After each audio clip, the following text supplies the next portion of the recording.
예, 오늘 마라톤 때문에 고생을 했습니다. 나도 아침에 일부 예배를 드려야 되는데 가면 갈수록 분명히 그쪽은 안 막는다고 돌아왔는데 거기도 막아놨어요.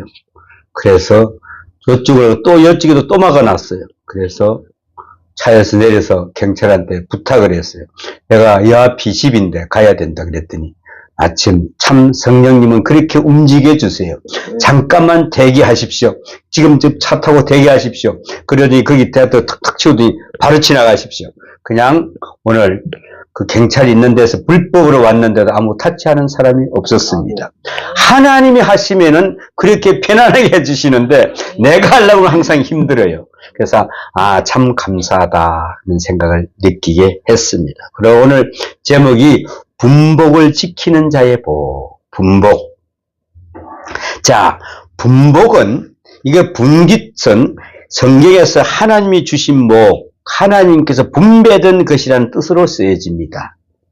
이 분복은 하나님께서 공평하게 주신 복의 몫인데 내 몫이라는 의미로 번역이 됐습니다. 여러분은 지금 이제 하나님이 어떤 분복을 받고 계십니까? 어디까지입니까? 라고 한번 생각해 보시기 바랍니다. 그래서 우리가 오늘 말씀에도 분깃이라고 나오죠. 분깃. 분깃은 제사장이나 레위인들, 그 다음에 등에 주어지는 몫을 가리키며 또 땅이나 전리품, 제사장들의 몫을 등으로 쓰이기도 합니다. 그래서 분복과 분깃을 우리는 거기서 분리할 줄 알아야 된다. 어느 날 포스트지의 창시자인 노만 핀세트 빌 박사님을 찾아온 사람이 한 사람이 있었습니다. 극도의 그 절망감과 사로잡혀서 얼굴도 처참하고 아주 얼굴 표정 자체가 마치 죽을 것 같은 그런 절망감에 사로잡혀 있었습니다. 그런 사람이 찾아와서 자기 이야기를 합니다. 박사님, 이제 저는 끝났습니다. 사업에 실패해서 쫄딱 망했습니다. 다 잃었습니다라고 말했습니다. 가만 듣고 있던 빌 박사님은 그때 종이 한 장을 탁 꺼냈습니다. 꺼내들고 당신이 지금 모든 것을 잃었다고 했는데 그래도 조금 남은 것이 있을 것 같은데 그 남은 것을 제가 물어볼 테니까 이 종이에 한번 적어보도록 하십시오.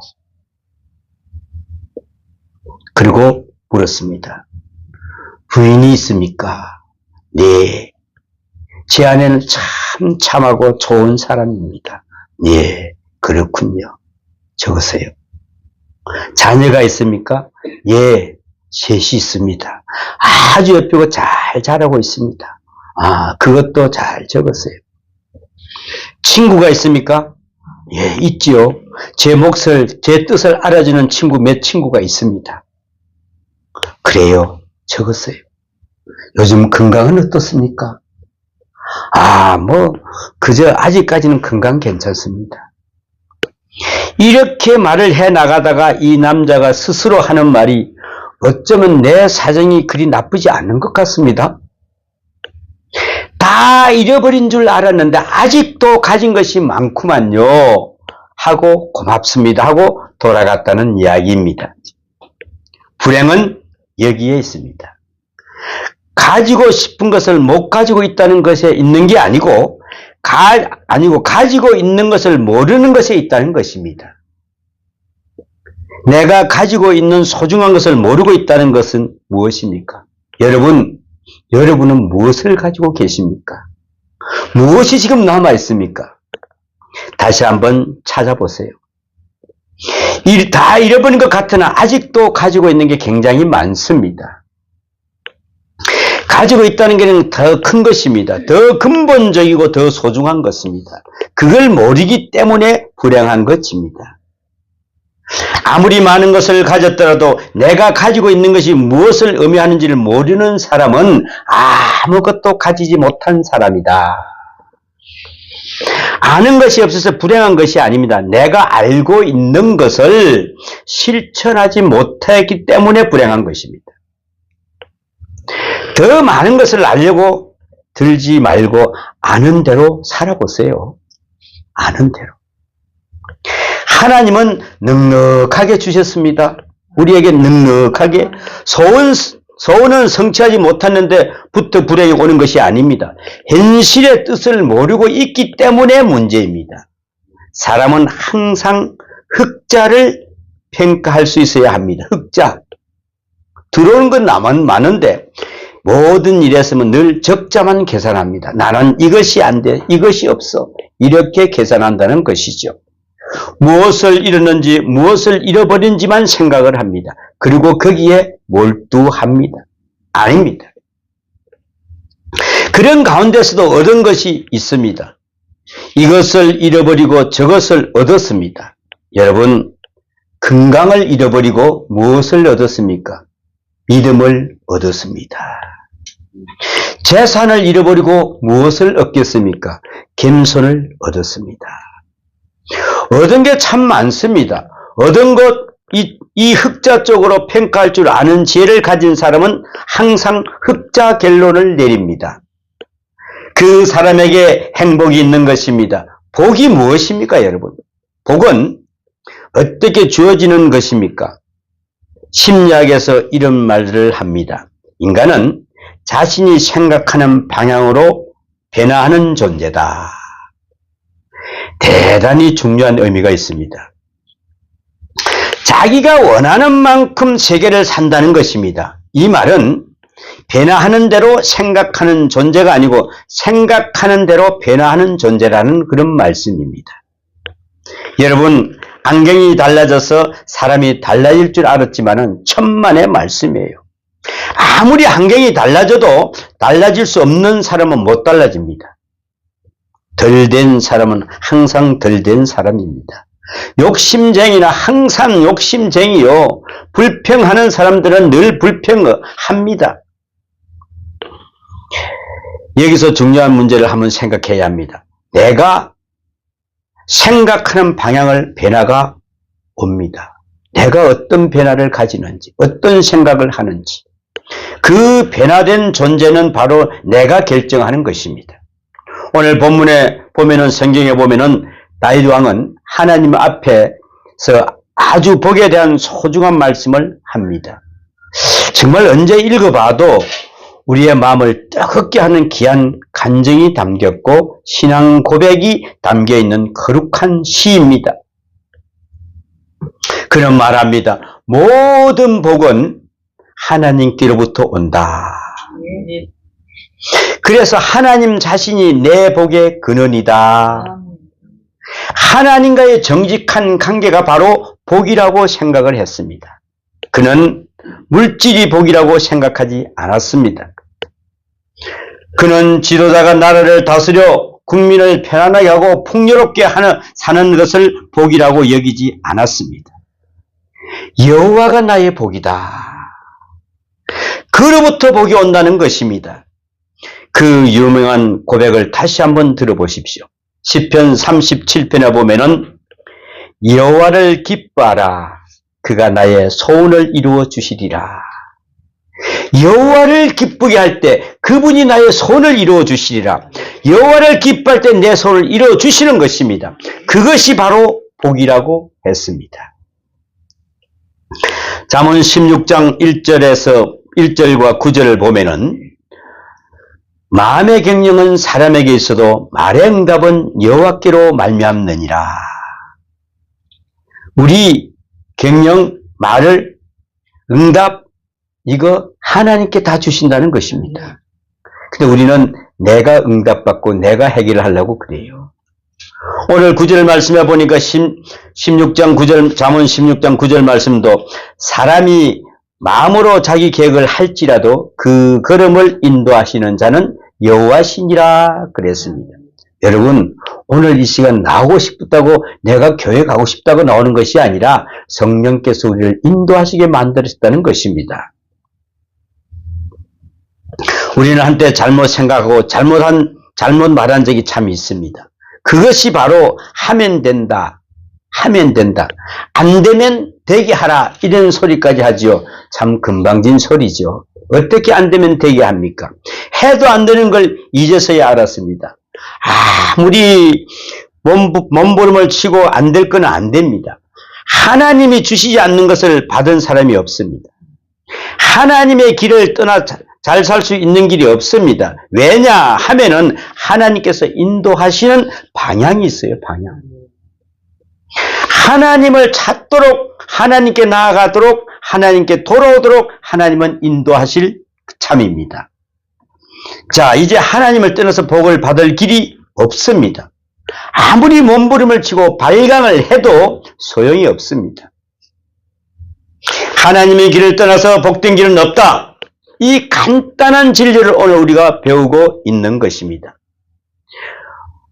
제가 언제 읽어도 아브라함 링컨에 대한 이야기는 참 부럽습니다. 세계가 존경하는 아브라함 링컨의 대통령, 그 기도 선언이 있었습니다. 남북 전쟁을 일으켜놓고 7년 동안 강에 피가 물들고 피 비린내나는 전쟁이 계속되고 있을 때 그는 너무나 괴로웠습니다. 이걸 어떻게 우리 동족 간에 이걸 어떻게 끝을 낼 수 있을까? 1862년 4월 30일 아브라함 링컨은 전국에 금식 기도일을 선포합니다. 여기에 유명한 연설을 하는데 이대 링컨의 연설문 중에 하나입니다. 그 연설문의 중간에 이런 말씀이 나옵니다. 미국의 비극은 미국의 비극을 종식시킬 수 있는 길은 오직 우리가 하나님께로 돌아가는 것뿐이다. 이 비극을 원인은 너나 할 것 없이 하나님을 떠났기 때문이다. 이 나라 백성이 하나님을 떠났기 때문에 이 같은 비극이 있는 것입니다. 그러므로 다 같이 하나님께로 돌아갑시다. 이렇게 연설하는 것을 볼 수 있어요. 저는 이 연설문을 볼 때마다 우리나라 대통령들이 언제 이런 연설문을 한번 할까? 여러분, 우리나라가 지금 힘듭니다. 전 국민이 단 하루라도 금식을 하면 기도를 한번 내봅시다. 이런 연설문이 한번 퍼졌으면 참 좋겠다. 여러분, 하나님을 떠나는 자는 고통당합니다. 그 혼자서 얼마나 고뇌를 했을까요? 그걸 대통령이 선포할 때까지 엄청난 또 비판도 있었을 것입니다. 그런데 하나님을 믿는 자는 두려움이 없다는 것입니다, 여러분. 참으로 부럽습니다. 하나님께로 돌아가는 일 외에는 다른 길이 없습니다. 온 세계를 향해 손을 헤맨다고 되는 이야기가 아닙니다. 빛을 갖기 위해서 빛을 내야 하는 답답한 심정이 어떠합니까? 저번에 어떤 유튜브를 보니까 그 사람은 빚을 너무나 많이 져서 이제 도저히 갚을 능력이 없어요. 그런데 보니까 참 어떤 사람들은 보니까 해도 너무하는 사람들이 있더군요. 80만 원을 빌려갔는데 200만 원을 줘도 더 내놓으라고 때를 쓰는 사람이 있더만요. 그렇게 해서 협박하고. 그러니까 빚을 내가 또 빚 갚고 왜 협박하니까 그게 어쩌니까 안 죽으려고. 여러분, 우리 그런다고 되는 거 아닙니다. 우리는 그때 우리를 어떻게 해야 되겠죠? 하나님께로 돌아와야 됩니다. 하나님께로 돌아오지 않다 보니까 늘 초조, 긴장, 야, 나는 꼬일이 살까? 이렇게 하는 것이죠. 참, 이 보면 답답합니다. 하나님의 뜻을 떠났기 때문에, 그리고 오만하고, 그리고 하나님의 말씀, 성경을 떠났기 때문입니다. 우상 숭배를 지금도 하고 있지 않습니까? 요즘에 이제 6월 달에 우리 지방자치제 선거가 있습니다. 그지요? 그런데 지방자치제 선거 때 되가면 뭐가 있냐면은 묘지를 옮기는 사람들이 있답니다. 자기 조상묘지를 좋은 데 써야 자기가 도지사라도 하면 당선이 되니까. 도지사 당선이 되면 또 뭘 바랍니까? 이제 4년 후에 또 대통령을 또 바라봐야 돼. 이거 몇 자리를 잘 써야 돼. 요즘에는요, 지금 현재 제일 장사 잘 되는 집이 어딜까요? 점집이 문전성시가 됐답니다, 지금 현재. 야, 이 사람 가지고, 오늘 이렇게 당선이 돼가지고 점집에 종이 되고 있습니다, 여러분. 이런 사람이, 지방자치단체장이 돼서 뭐 하겠습니까? 심각합니다, 여러분. 이거부터 우리가 버리지 않으면 그 사람이 누구를 따라, 나는 점 봐가지고 됐어. 그래가 점쟁이가 되라 그랬어. 그래, 됐어. 근데 누구를 보호하겠습니까? 하시라도 점쟁이가 당신 이리 오시오 하면 떼가지만은 내가 당신 오시오 잘못된 거 이거 좀 고칩시다 하면 안 올 것입니다.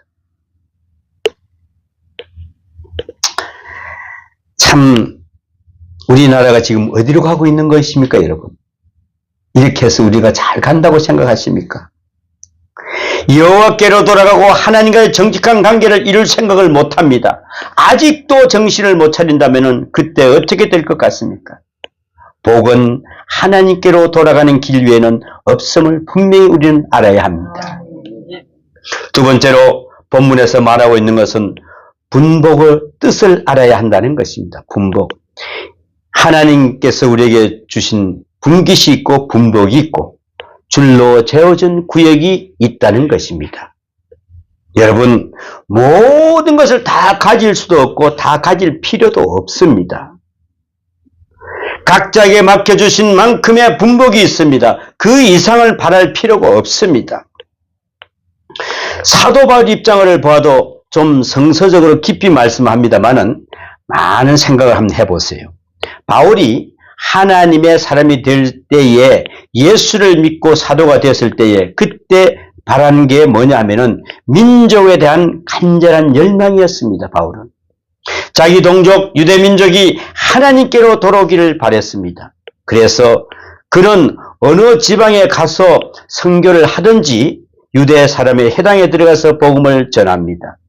핍박을 받으면서도 도전합니다. 유대 사람들에게는 지긋지긋하게 쫓겨나지면서도 계속 유대 사람들을 구원해보려고 몸부림을 쳐서나 번번이 실패합니다.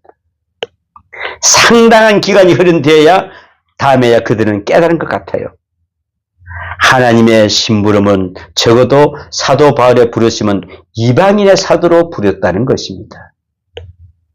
갈라디아서 1장에서 그는 고백합니다. 어머니의 태로부터 택정왕을 입어 이방인의 사도가 됐다 그랬어요. 이방인의 사도가.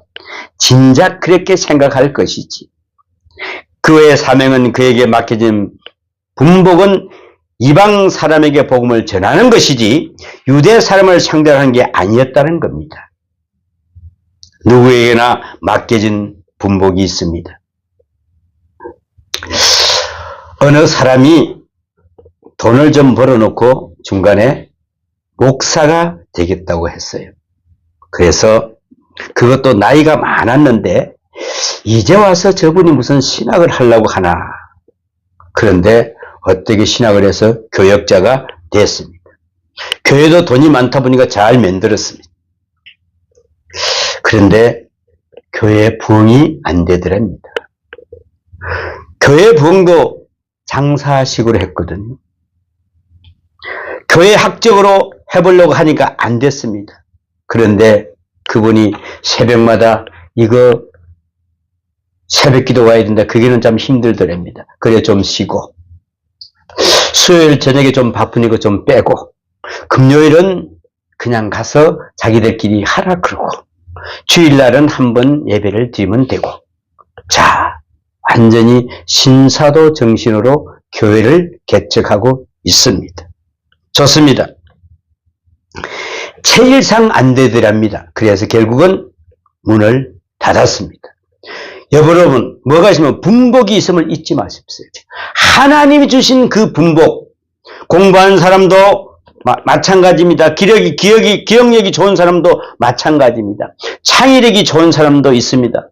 예술성이 좋은 사람도 있습니다. 아주 합리적인 사람도 있습니다. 않습니까? 그런데 하나님께서 주신 분복이 있어요. 뭐 물질만이 아니라 모든 면에서 분복이 있음을 우리는 알아야 합니다. 그 달란트 비율을 한번 보십시오. 5달란트, 2달란트, 1달란트. 얼마를 버느냐에 심판의 기준이 있는 것이 아닙니다.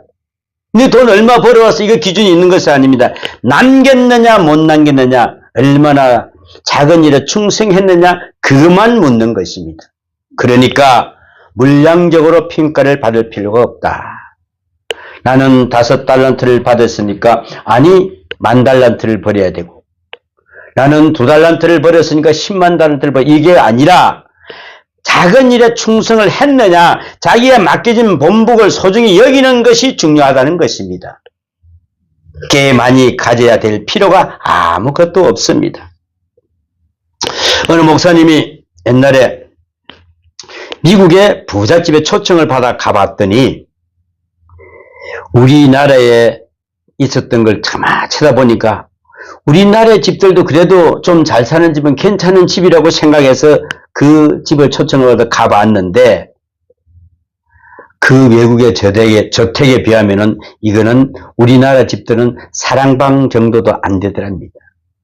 엄청난 큰 저택에 공원이 있고, 그 좌우간에 이쪽은 이쪽 집에는 여름에 머무는 집, 이쪽 집에는 겨울에 머무는 집 따로 해놨다는 거죠. 엄청난 저택을 한번 쭉 둘러보고 오는데 정말 입이 딱 벌어지더랍니다. 그런데 덜 놀란 것은 침실입니다. 침실도 이왕이면 한번 가봅시다. 이렇게 저택에서 잠은 좀 어떻게 자고 있는지. 여러분은 얼마나 큰 침실을 가지고 계십니까? 침실을 한번 딱 가봤더니 널따란 그 집 방에 침실 한 구석에 보니까 침대를 놓고 그 위에다가 둥그랗게 이렇게 동굴처럼 하나 쌓아놨다는 거죠. 도대체 저기 뭘까? 그래서 물어보았더니 왜 이렇게 씌워놓았습니까? 그랬더니 방이 넓으면 사람은 원래 동굴문에 살기 때문에 잠이 안 온답니다. 그러니까 침실을 크게 할 필요가 없어서 아주 요만하게 해서 그 안에서 살면 얼마나 잠이 잘 온지 모른답니다. 그래서 제가 침실을 크게 하는 사람은 멍청한 사람이구나. 좁아야 그게 아주 좋지. 그렇지 않습니까? 그러니까 허황된 꿈만 꾸고 원래 어차피 잠자는 그 요만큼 거 한 몇 평만 있으면 됩니다. 크게 할 필요 없어요. 커야 이유도 하나도 없지요. 제발 욕심 부리지 마십시오. 이제는 좀 생각하고 살아야 됩니다. 돈이 있거나 없거나 그렇게 저택이 클 필요도 없고 그렇게 굉장한 침대에 놓을 필요도 없습니다. 그죠? 옛날에 신문에 한참 떠들었죠. 필리핀 마닐라에 하락에 살던 사람의 침대가 하나 있었습니다. 이멜다라는 사람 잘 알지요. 그 사람이 자던 침대인데 엄청 크기가 얼마나 큰지 거기서 한 6명을 자도 뭐 그래도 널널해야 됩니다. 그래서 제가 가만히 생각을 해봤습니다. 그래, 부부싸움하고 자기 저게 딱 좋은 집이다. 그지? 6명 잤으니까 뭐 이쪽에 들면 저쪽은 별 적 없이 잘 수 있겠다. 참 쓸데없는 것이지요. 그렇지 않습니까? 이게 다 한심한 일입니다. 생각이 이것밖에 안 되니까 어떡하겠습니까? 분복이 있어요.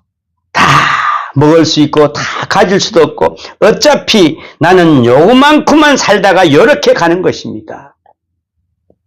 분복을 잊지 마세요. 현실이라는 분복은 있음을 우리는 알아야 됩니다. 과거도 미래도 그렇습니다. 옛날에 어느 그 구두 수선공, 옛날에는 구두 수선공이 참 많았어요. 그지요? 요즘에는 이 구두 닦는 데가 거의 많이 없어졌어. 옛날에 가면 아저씨 구두 닦으세요. 그래, 탁 거기 보면은 그게 그 개짝을 하나 만들어가지고 밑에 돈도 넣고 사람도 발로 올리면 굴 닦고 하는 그런 격이야. 열심히 구두 닦기 하는 청년이 하나 있었는데 이 청년이 야, 내가 이 천한 일을 언제까지 해야 되나 늘 마음이 괴로웠어요. 그래서 매주 나오는 복권을 사서 한 번만 맞아봐라. 옛날에 딱 보면 만약에 그래 최고 금액이 1억이냐, 1억, 그죠? 그래 열심히 사서 진짜 한번 긁었는데 1억짜리가 딱 당선이 됐습니다. 기분이 얼마나 좋겠죠? 너무너무 좋았겠죠? 이야, 이제 1억이 됐다. 에이, 다시는 이놈의 구두통 내가 확 잡아서 버려야지. 그러면서 이 구두통을 가지고 그냥 상자를 들고 나가서 한강에 가서 확 잡아 집어 던져버려. 이까짓 건 이제 내가 없어서 산다. 버리고 생각해보니까 자기 습관대로 그 복권을 그 통 안에 넣어놨던 것이요. 참, 기가 막혔어요. 기가 막혀. 그 기가 막힐 거 아닙니까? 야, 그 복이, 분복이 나는 이것뿐이 없는 건가? 여러분, 준다고 받을 수 있는 게 아닙니다. 그러면 그것뿐이 없는 겁니다. 여러분, 이제는 시기도 하지 말고 질투하지 마십시오. 남 잘 사는 거 부러워할 것도 하나도 없습니다. 질적으로 평가하세요. 질적으로. 누가 행복해지는지 누가 잘 사는지는 나만이 아는 것입니다. 악인의 형통을 부러워하지도 말고 나 처한 처지 외에는 처지를 구하지도 마십시오. 이게 바로 분복입니다. 분복이 있음을 알아야 해요. 또한 오늘 성경에 가르친 교훈은 그 분복을 감사해야 한다는 것입니다. 감사하고 아름답다. 줄로 재어진 그 구역은 아름답고 그곳에 있으며 실로 아름답도다. 하나님이 내게 주신 것은 정말 아름답습니다. 아름답게 받아들이는 수용적 자세가 정말 중요합니다. 분명히 한계가 있습니다. 범위도 있습니다. 방향도 있습니다. 지식도 능력도 건강도 한계가 있습니다. 여러분 혹 날씬하십니까? 날씬하고 자그만하거든 아담하고 좋게 보세요. 좀 뚱뚱하십니까? 넉넉하게 봐주세요. 나를 보든 남을 부러워하지 마십시오. 그대로가 바로 하나님께 내가 주신 걸작품이라는 것을 잊지 마십시오. 문제는 어떻게 보느냐의 문제입니다. 아름답게 보면은 저 다 아름답고요. 비뚤어지게 보이는 마음은 누구도 봐도 아름다움이 없습니다, 여러분. 그 어떤 것도 그런 이야기를 하는데 마음을 참 감사했습니다. 그렇지 않습니까? 자, 어느 여집사님이 한번 이야기를 했어요. 목사님, 제가요, 은혜를 받고요. 어느 날 마음이 확 변했는데 눈이 휙 돌아가더래요. 눈이 휙 돌아가서 참 이상하더랍니다. 20년 동안 같이 산 남편이 그렇게 그때부터 예쁘게 보이더라는 거예요. 아니, 남편 얼굴이 얼마나 예뻐지기 시작했는지 정신을 못 차리겠더래요. 너무너무 예뻐서 밤에 불을 끄는데 그게 싫어가지고 불평을 했대요, 하나님께. 하나님, 왜 하나님 밤에 잘 때 눈을 감고 자게 만들었습니까? 요 예쁜 얼굴 좀 보면서 자게 만들지. 그래가지고 그 집사님 보고 제가 뭐라 그러겠어요? 야, 집사님 참 대단한 사람이다. 정말 최고다, 최고. 어느 예수 믿는 사람들 가운데 집사님 같은 사람이 없다고 내가 칭찬해 줬어요. 왜요? 그거 잘 믿는 거 아닙니까? 집사님, 신집사님, 전도사님 예뻐요? 안 예뻐요? 예뻐 보이죠? 눈이 확 돌아야 돼, 저렇게. 아이들이 예뻐요? 하루하루 사는 게 너무너무 재미있어요. 당신의 그 사람들이 바로 크리스찬입니다.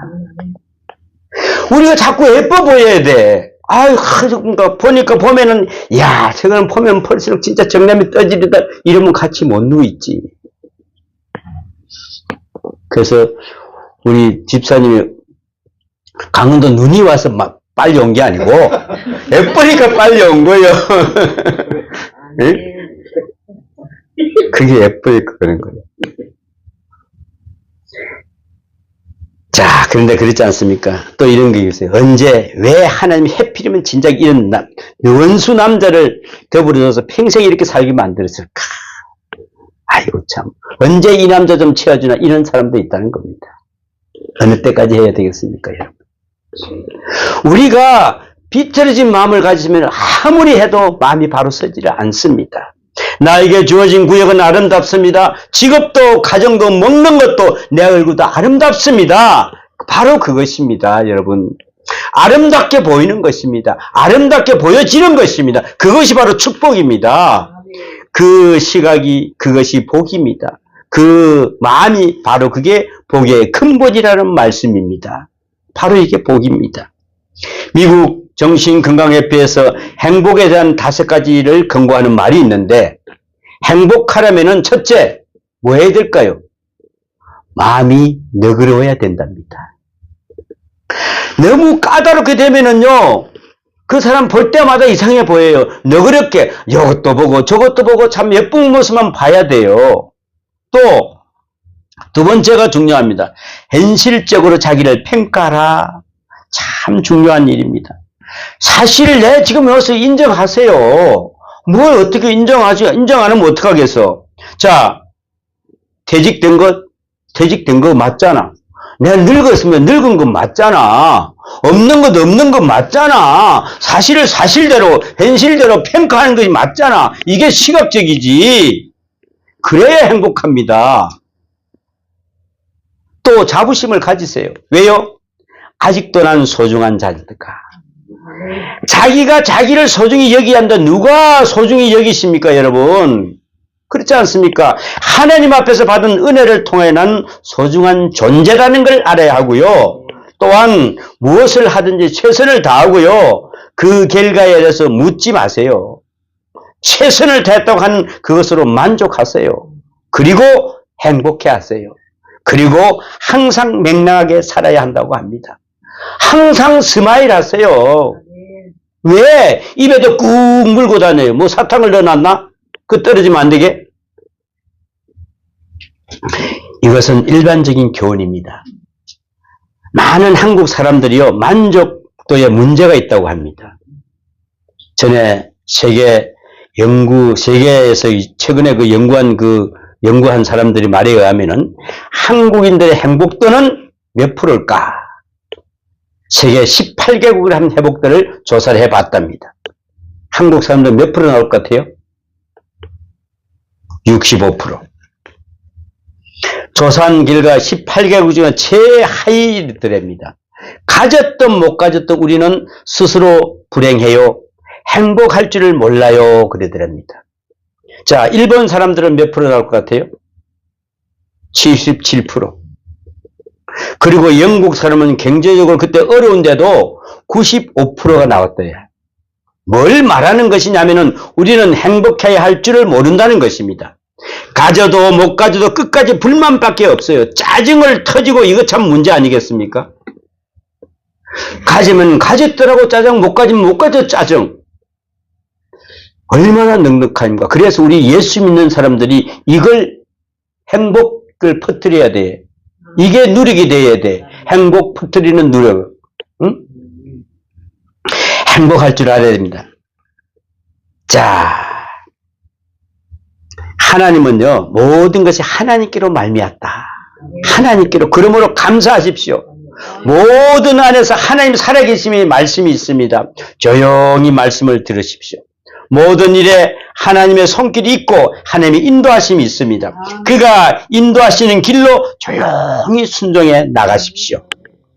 내게 주신 분깃, 내게 주신 분복 소중히 여기시고 감사하고 나갈 때 하나님께서는 더욱 크고 높고 귀한 길을 인도해 줄 줄 믿습니다. 여러분, 오늘 그런 은혜가 함께 하시기를 축원합니다. 기도합니다. 아버지 하나님, 하나님 앞에 은혜 받은 은혜로 통하여 나가는 소중한 존재를 알게 하여 주심을 감사합니다. 무엇을 하든지 최선을 다하고 그 결과에 대해서 묻지 않는 그런 삶이 되게 하여 주시옵소서. 그것으로 만족하게 하여 주시옵소서. 나는 행복합니다. 그리고 항상 명락합니다. 항상 감사합니다. 고백하는 그런 성도들 되게 도와주시옵소서. 오늘도 주님과 아름다운 동행으로 승리하는 복된 삶이 되게 도와줄 믿사옵고 우리를 구원하신 예수님 이름으로 기도하옵나이다. 아멘.